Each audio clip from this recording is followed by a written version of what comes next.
Hey there fellow adult collectors, welcome back. David Eon here with another unboxing for your consideration, and today we are looking at the Old Bone 1/12 scale figure from Damtoys as part of the Death Gas Station line. And this is the second figure in the series, and there you see a photograph of Old Bone here. The first one was Metalhead Tony, which I do not have. I missed out on that one. And the next one is going to be Golden Dog, which is another robot. As you can see, it's like a robot that comes with a dog. And then the latest pre-order was King Pelvis, which kind of looks like Elvis and does not really match what's going on with the other three figures at all. The other three figures seem to go together, and the King Pelvis doesn't. And I don't know why they released that one as part of the Death Gas Station setup. And I did not pre-order it because it really doesn't look very interesting, to be honest. Now, first impressions.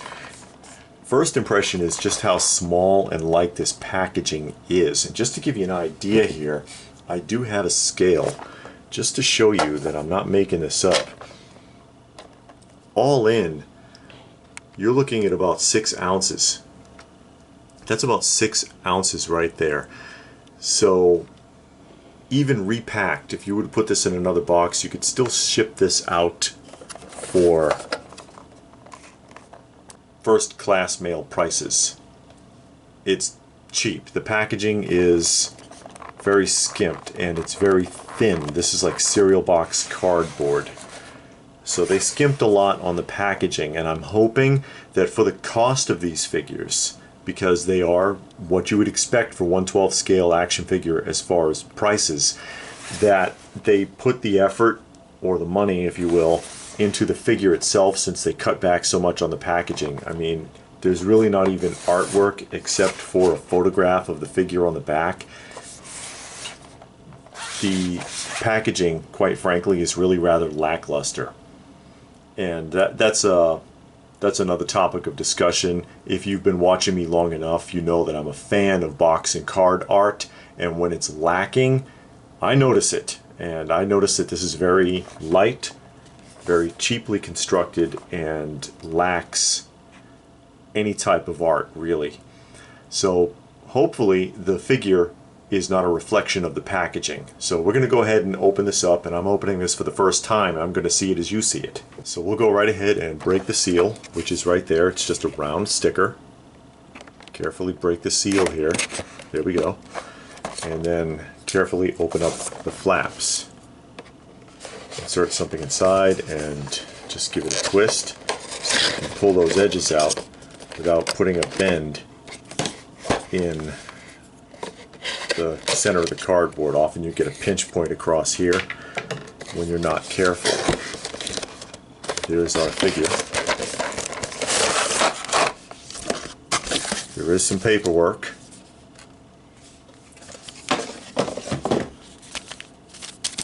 It looks like there's a bag in here, but here's the figure in the packaging. Again, this is a 1/12 scale figure.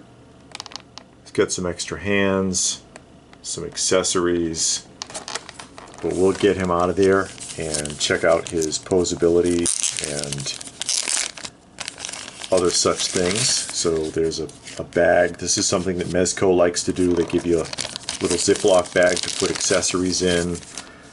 There's a sticker. Looks like a sticker, I think. Yeah, I believe that's a sticker.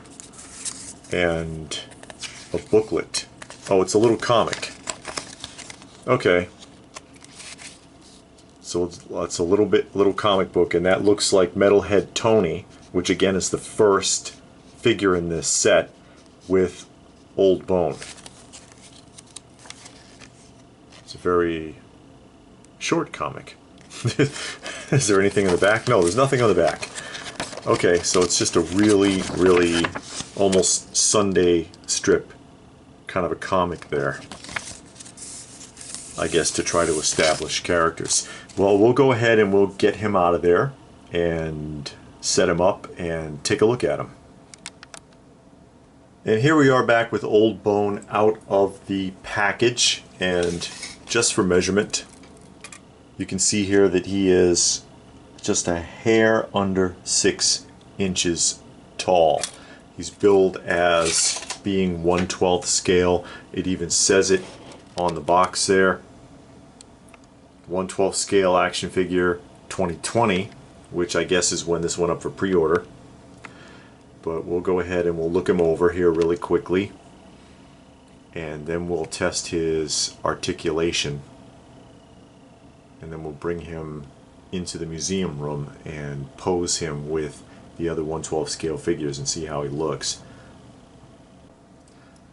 I mean, overall impressions, he looks interesting. I mean, this is why I wanted the figures from the Death gas station in the first place. It's unique, it's different, it's an intellectual property.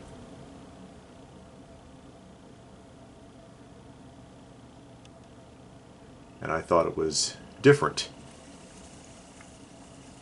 It says gas on the back of his head. And again, you know, I missed out on Metalhead Tony, but I got this on pre-order.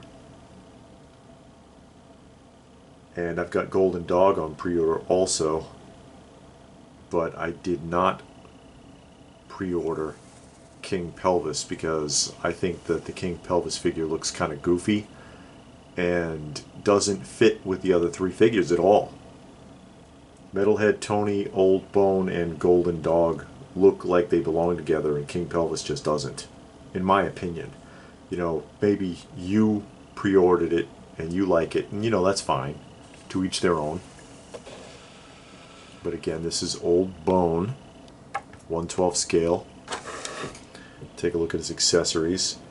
He's got like this one piece here. It's like a word, like if he was speaking. And I'm not sure where this plugs in, but I'll find out. It obviously plugs in somewhere. Also notice that there is no stand.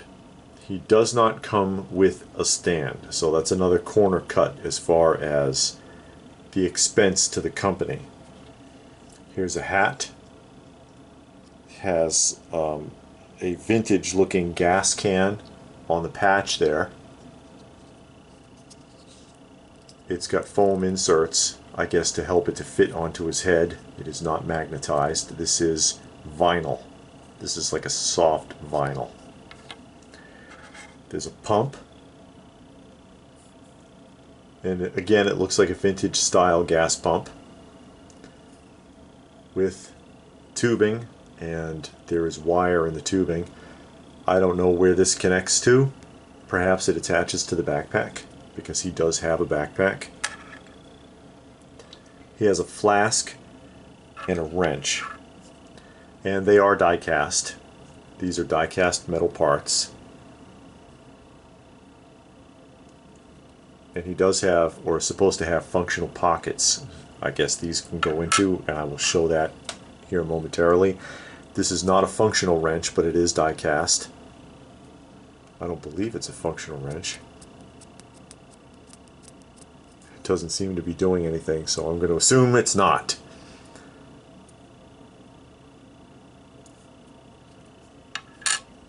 There's a backpack.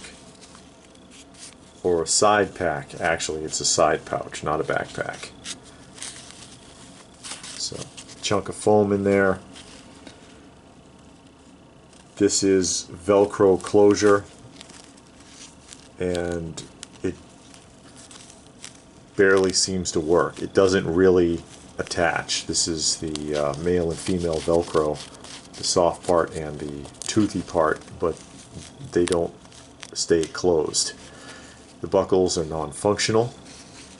There is a pocket on the side here, and it's a simulated pocket, it looks like. Oh no, there's a thing there. Okay, that pocket does open, and this little strip slides under there, I guess, to close it. And that's a functional buckle for adjusting the length of the strap. And then 2 pairs of hands. So I guess gripping hands of some sort, because he already has what looks like gripping hands on the body, and I'll show you here in a moment what I'm talking about. There's your wrist ports, and then two open hands, and this one looks like it's making the OK sign, and there's an extra pair of wrist joints inside these hands. That's interesting. So extra wrist joints in here and not in this one.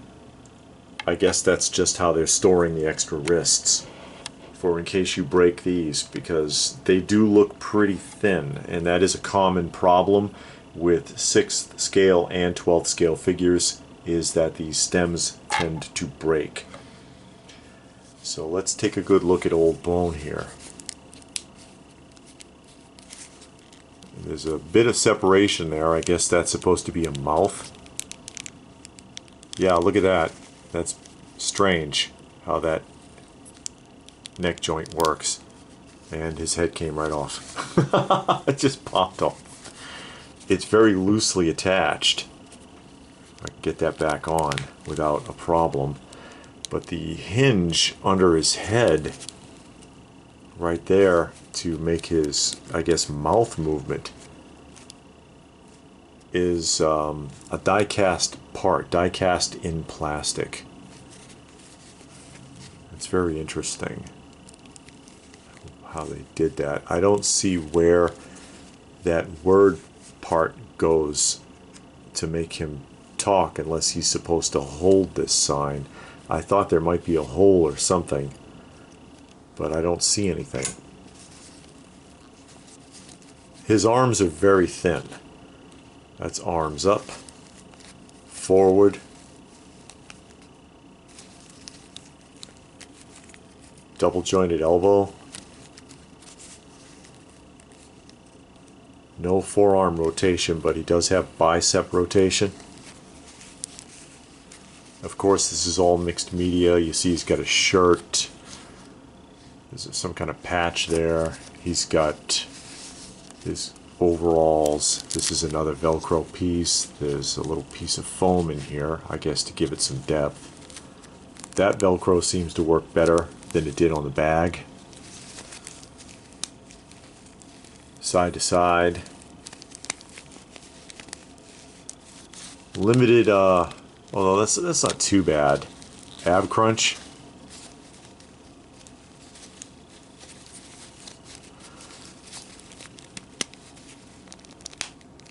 And what you just heard there was when I did the ab crunch, his torso separated, and basically the overalls were holding him together.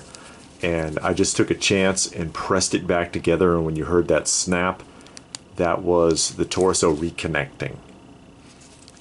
So just like with the head, I mean, it's not bad movement, but it's not anchored very well at all. So the mid-torso, right about where the hips are, and the head came off a little too easily for my taste. Good split, and this is, of course, due to the fact that his clothing is very loose. So I imagine that he should have some pretty good movement under there. So you can get some decent posability. See the splits. And then double jointed knees. No calf twist. See how thin that is. A twist at the ankle. Really thin ball joint there at the ankle. I'd be worried about that breaking. And we'll try the hand change out. And that just practically fell out. I barely touched it. It just popped out there. So that's simple enough to change these out. Now he's got like the little OK finger hands, and I wonder how easily the plug comes out of the other end. Very easily. And these are tiny, too. That makes me nervous. I hate when there's little tiny jointed parts. This is a figure that essentially you better pose it and that's it. And be careful. He feels very fragile to me. Very fragile. And again, you know, people nitpick me about, oh, you're too hard on these figures, about your descriptions and things like that. People pay a lot for this stuff, and I don't get paid to talk. You know, I invest in these, I buy these, and I show these toys and action figures, and I'm going to give you an honest description of how I feel about it, and it is what it is. You know, I just buyer beware, right? You know, if something feels good or looks good, I'm going to say so. If it doesn't feel right, I'm going to say so. So let's go ahead and get him down into the museum with the other 1/12 scale figures and set him up and see how he looks with the rest of the bunch. And here we are in the museum, moving into the modern area where the Build-A-Figures and the 12 scale and the 6 scales reside, to find a place for Old Bone. And there he is, in with the 12 scale, mostly Mezco, as you can see. There's a bullet head right there, hiding in the Fortress of Solitude, but mostly Mezcos. And there he is. And impressions. For the price, honestly, I'm a little disappointed. The packaging they skimped quite a bit on, and as I had pointed out, if they had invested it in the figure, I wouldn't have too much to say about it, but they didn't. The figure feels very fragile, very fragile. Handling him, I was worried about breaking him. You saw how easily the head just kind of popped off, the torso separated, the wrists almost kind of fell out. They were so loose. Another thing that I did not get to show was that the gripping hands cannot actually hold any of the accessories. The two hands that came on the figure with the round hole through the center, they cannot hold any of the accessories. I don't know why they have a figure with holes